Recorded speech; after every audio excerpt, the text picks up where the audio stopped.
Ulisema kwamba Mtibwa huwa wanawavuruga sana katika mahesabu yenu. Ya, Mtibwa ni timu ambayo ina mechi ya Mtibwa na Azam kama kuna kadabi fulani hapo wakazingatia sana. Ndio.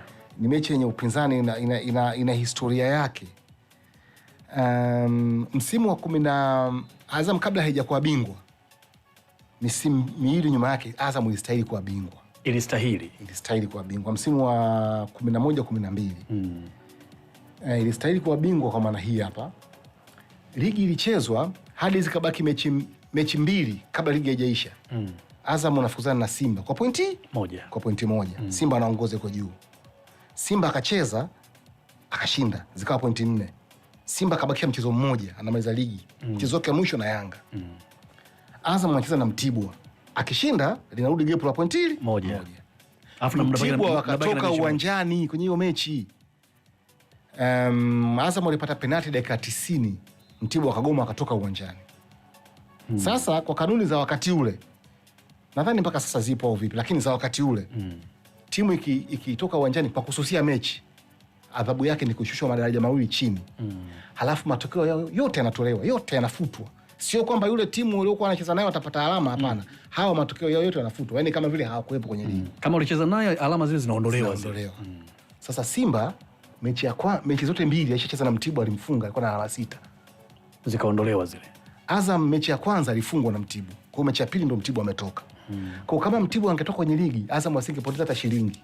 Asingepoteza hata pointi moja. Kwa sababu alikuwa hana pointi kwa Mtibwa. Sahihi. Simba alikuwa anapoteza alama 6. Angepoteza 6, kumbuka hapa anaongoza ligi kwa Azam kwa pointi 4. Sasa akitoa pointi 6, yeye anakuwa yuko nyuma. Mechi yake inayofuata anamaliza ligi na Yanga. Azam alikuwa anamaliza na Mgambo kama sikosea. Na angepasuka kwa mfano. Ile mechi bwana vyovyote kama mechi ya mwisho sasa, maana yake kama labda angeshinda, angefanya nini, kila mtu angeshinda mechi zake, kila mtu ingekuwa jambo lingine. Lakini hiyo scenario tuangalia kwamba inafikia hatua hiyo, mna mechi moja, kila mmoja anabaki na mechi moja mkononi. Ligi ambayo uko unaongoza wewe, ghafla alama 6 zimetolewa, wewe unakuwa wa pili. Unaona scenario ilivyokuwa. Maana Azam amekuwa na nafasi kubwa sana kwa bingwa. Sahihi. Kwa ile mechi ikaja ile kanuni haikutumika kwenye tukio lile. Ile kanuni ya kwamba timu iliyohusia mechi anashuka daraja na inapokonya pointi zake zote haikutumika. Ile mechi kaamua irudiwe kwenye uwanja neutral. Unafahamu ilikuwa kinyume cha kanuni za wakati huo. So pale pakatengeneza bad blood kati ya Mtibwa na hiyo mechi ya marudiano. Mtibwa wakashinda. Azam akapotea. Alishasusa, yani ilishakuwa tena vurugu, unajua. Kwa hiyo ile ikatengeneza bad blood, ikatengeneza hisia mbaya kati ya Mtibwa na Azam. Kuanzia pale mechi ya Mtibwa na Azam ikawa ni kitu cha tofauti kabisa. Kadabi fulani hivi. Ikazaliwa pale. Ikaja ikaenda 2016 kulikuwa na mechi moja kati ya Mtibwa na Azam kwenye Kombe la Mapinduzi. Ni Kombe la Mapinduzi kule Zanzibar. Mtibwa walifunga goli afu refa alikataa. Of course ile goli ilikuwa goli zuri sana. Hapana kana Kichuya. Wakati Kichuya na Mzamiru Mtibwa mkuu moto sana, ilikuwa 2016 ile.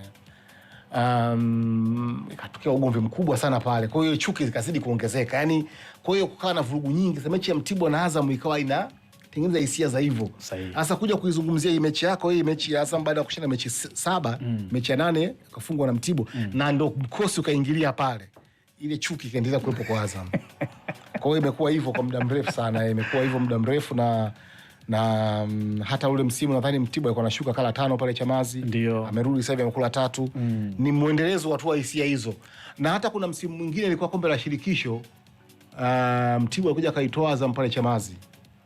Mechi walikuja na basi na treni na nini wakaweka golini kwao, basi wakaondoka. Mechi ikaisha kwenye penalti, wakashinda wakaitoa Azam. Kwa hiyo haya mambo yote yakatengeneza hiyo haya matukio yote huwa yanatengeneza hiyo kitu na ikaifanya mechi kuwa na mechi ngumu sana. Katikati hapa kidogo Mtibwa ameyumba, mechi zake na Azam kidogo zinakuwa kama za upande mmoja. Lakini katika kipindi ambacho Mtibwa uko vizuri, mechi na Azam una enjoy. Ni bonge moja la mechi. FM.